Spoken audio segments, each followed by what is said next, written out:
realize that this ethics is just not a word, but it's more than that. It is a corporate, is a part of the company policy and culture, and sometimes it is a part of the business strategy.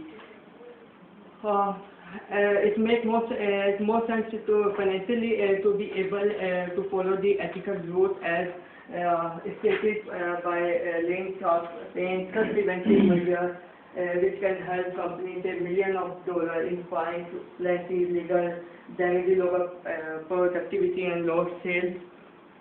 Not to mention increased marketing expenditure required to re-regulate damage reputation, which are also an ethical issue. So that's why nowadays, as you're saying that technology and businesses are going so far that it is difficult. It seems to be difficult that they have some limits. So extent that a company make an impression on the overall society as well as the overall planet as well. Thank you.